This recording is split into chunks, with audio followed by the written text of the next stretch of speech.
সম্মানিত প্রিয় এলাকাবাসী ও দেশবাসী, সবাইকে আমার সালাম।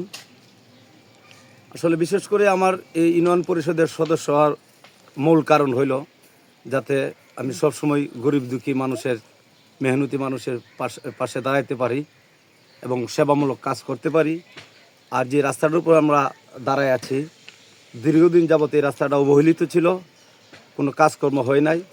আমি 2 নং কাজতলী ইউনিয়ন পরিষদের সদস্য হওয়ার পর এই যে আদর্শপাড়া, পরে ওই যে ঘুষপাড়া, আরও কয়েকটা পাড়া আছে এই দিকটা, প্রায় 5টা পাড়ার মানুষ এই দিকটা চলাচল করে। ওনাদের খুব সমস্যা।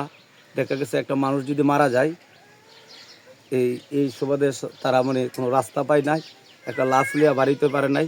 এই রাস্তাটা করার পরে প্রায় আমি 2-3টা বরাদ্দ আমাদের 2 নং কাজতলী ইউনিয়ন পরিষদ এর চেয়ারম্যান জনাব সাইফুল হক রন্টি সাহেব, উনি আমাকে 2বার এই রাস্তাতে বরাদ্দ দিয়েছে, ওনাকে ধন্যবাদ জানাই।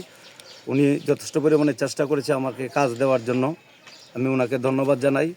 আর বিশেষ করে এই রাস্তাটা হওয়াতে এই এলাকাবাসী মনে করি এখন একটি লাশ লয়া এবং এই বৈশাখ মাসালে ধান চাল নিয়ে গাড়ি ঘোড়া নিয়ে প্রায় কমপক্ষে 200 একর জমির ধান এই দিক দিয়ে আসা যাওয়া করে এখন তারা করতে পারবে।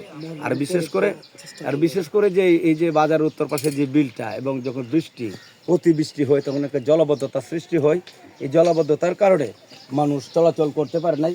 তখন আমার 2 নং ইউনিয়ন পরিষদের চেয়ারম্যান সাহেব আমার মাধ্যমে এলজিএসপির কাজও দিয়েছে। আমি একটা ড্রেন নির্মাণ করেছি এবং ড্রেনের পরে একটি এই পাইপের লাইন করে দিয়েছি। এটা করাতে এই পানি নিষ্কাশনটা হয়। তবে আমি অষ্টগ্রাম উপজেলা নির্বাহী অফিসারের এই সবিনয় অনুরোধ জানাচ্ছি, এখন ওই যে আমাদের সামনে যে একটি মাঠ আছে কাজতুল সরকারি প্রাথমিক বিদ্যালয়ের যে খেলার মাঠ, এই খেলার মাঠটা এখন বড়া হয়ে গেছে। এই দিক দিয়ে একটা লাইন ছিল, এই বড়ার কারণে যদি সামনে যে এই বৃষ্টির সময় আসতেছে, এই সময়ে যদি আবার এই জলাবদ্ধতা সৃষ্টি হয় তাহলে খুব সমস্যা হবে মানুষের চলাচল করতে গিয়া।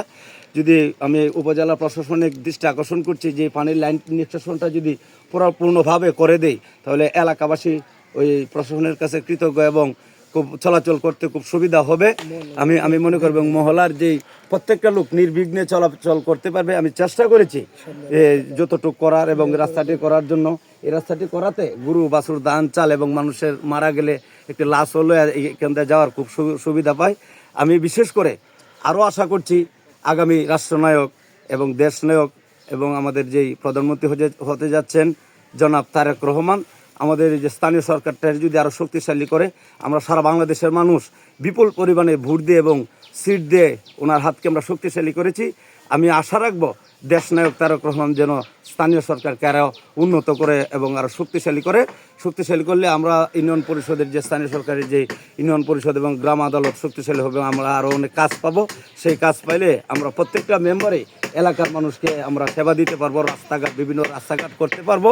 এবং এই বলে আমি আমার